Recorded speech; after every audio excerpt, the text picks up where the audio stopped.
I don't think you're focusing on substance, though. That's the issue. Hold on. Look, he intentionally tried to provoke substance out of you, and you said, well, I'm worried about some laws Congress should pass. I have to ask, what laws are you talking about? Can you be specific? I'm sorry, I'm very nervous, but this is what you do. This is what you do. You take people and you put them under the spotlight, and you. Well, hold on. I didn't ask you to come up here. Right, like I said, they just don't know.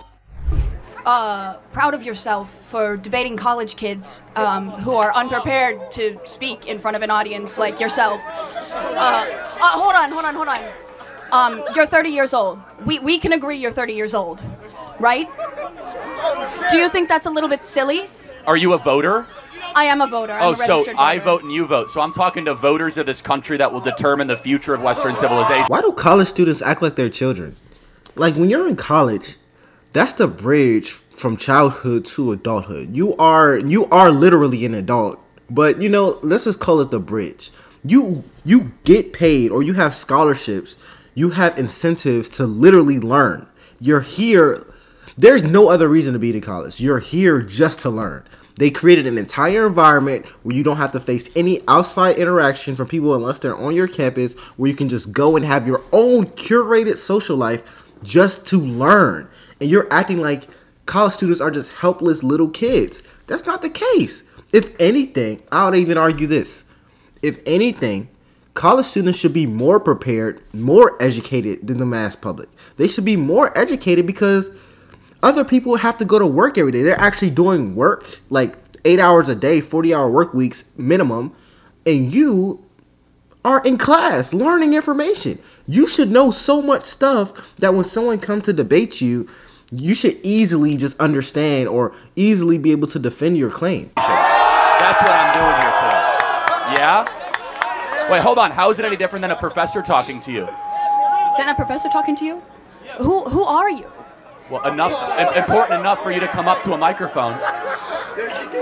Actually, when I first saw this ad, I thought it was like an improv comedy thing. It looked so ridiculous that I didn't even think it was real.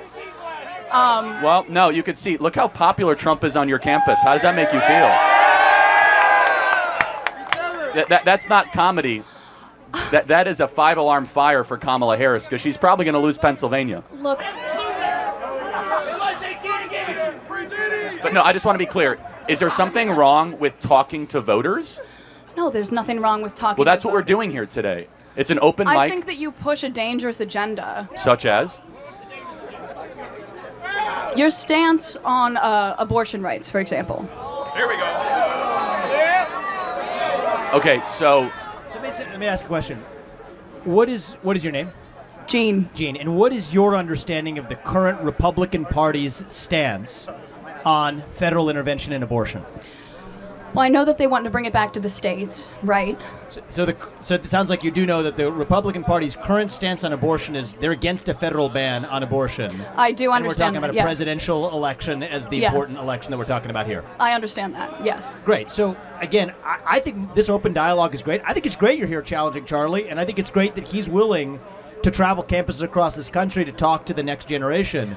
We need more conversation. Now, where's the disagreement, though, on content? Because you could criticize style or why you're talking to people or dunk on someone personally, but where do you actually disagree with substance? I agree with the way that you edit content and specifically frame it so that people look bad talking to you. He doesn't edit his videos. Like, I think if anyone would know, I would know. I've been doing YouTube for probably 5 years at this point. These videos are not edited. He doesn't cut out anything you say. And I think he does that intentionally because he doesn't even want it to come across as if he's trying to bully or trying to manipulate a situation. What I will say about, well, I'm not even going to speak about this specific issue because I don't think I have to. I think they'll do enough talking. But anyways, I just think the problem is that you're not able to defend your claim. I take it a step further. I think the problem is you don't even have a claim to defend. You brought up this issue. You brought up abortion, for example. I don't even think you know what your problem is with the Republican Party. I don't think you know. I think you just don't like the Republican Party. I think it's that simple. Because the reason I say that is because people ask you questions. Vivek Ramaswamy or Charlie Kirk, for example, they will ask you questions. Why do you disagree with me? You would say, okay, this issue. They'll say, what about this issue makes you disagree with me? You don't even know why you disagree. The reason you really disagree is because you don't like conservatives. You don't like the Republican Party. You don't like them.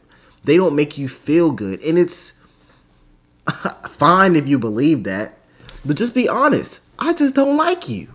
Just say it. I don't like you. I don't care what you represent. I will never like you. That's how a lot of people feel. The way that you edit your content. We post unedited content. Let me just ask you one thing though, because personal insults can fly in all directions. Where is an area where you have a disagreement with the conservative movement, with Donald Trump, with Charlie Kirk, perhaps with myself? I was a presidential candidate last year. I think we need to talk about that more in the open, and the more we do, the stronger our country is going to be. We got a long line of people, but I want to hear from you one substantive area where you have an authentic disagreement, and I'd be glad to address it. I'm sure Charlie would too. Just in anything. Political... Relating to any political topic where you have a disagreement. Let's air it. Okay. I disagree with some of the laws that are being pushed in Congress that are against the LGBTQ community and the trans community. Okay, so let's talk about that. I'm going to give you my view, and then I want to hear yours. Okay.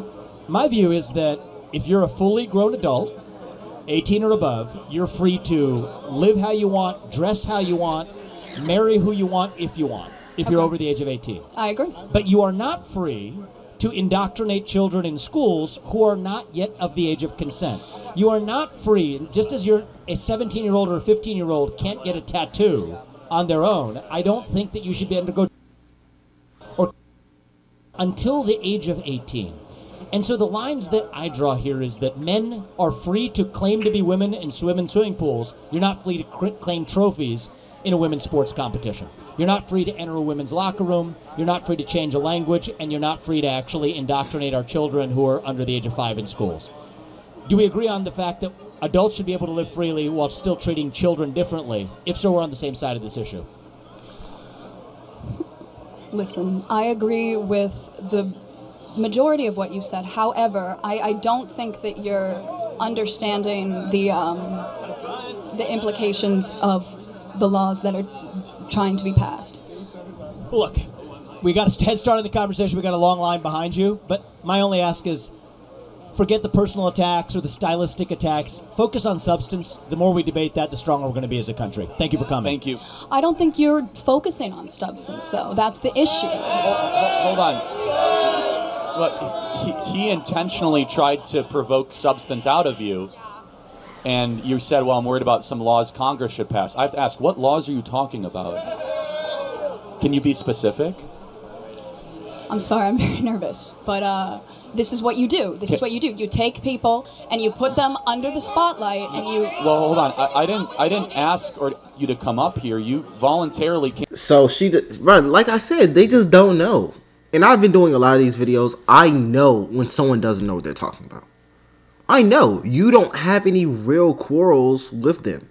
Your quarrel is that you don't like them. Deep in your spirit, in your soul, you just don't like them. It doesn't matter what they say.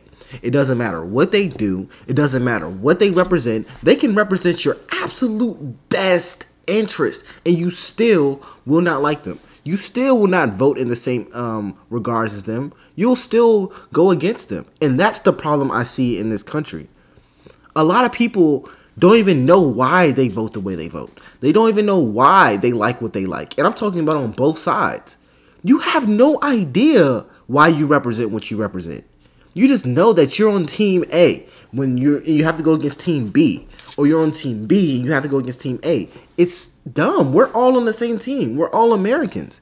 Why are you fighting tooth and nail to oppose what they're saying when you actually agree with them? You would sit here and agree with them. You believe the same things they believe, and you're still going against them. It's insane. It is the definition of insanity. Came to the front of the line. You didn't have to do that. You're purposely antagonizing people on campus, asking people to come up by spreading your weird agenda. How? What agenda is that? I'm confused, though. So Charlie, I'll say this. We'll end on this and we'll go to the next question. When I was 18, and I'm not going to blame you for this, I also took for granted a lot of the stuff that the media force-fed me, because that's what you know at the age of 18. You say there are some vague laws making their way through Congress that are hostile to the trans community. Know how? I don't think those laws actually exist, but I don't blame you if that's what the cable media is feeding you. But let's get to the specifics, and then we're able to actually have an open dialogue. And that's one of the things I've learned over the last 20 years. I think that the issue is we're getting our media from different sources. Both people are getting media from these skewed sources. The facts that you're presenting are not always correct.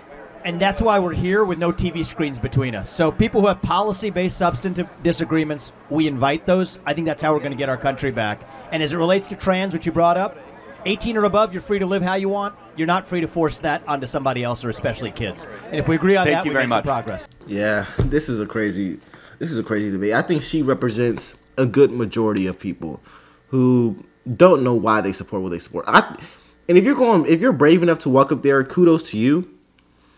But understand why you support something. Or even at this, if you don't understand everything about your side, let's say you're a liberal, you don't understand everything about liberalism, or you're a conservative, you don't understand everything about conservatism, have a few things that you feel really strongly about and understand those few topics. Anyways, this is LFR Jojo. I'll see you guys in the next one. Peace.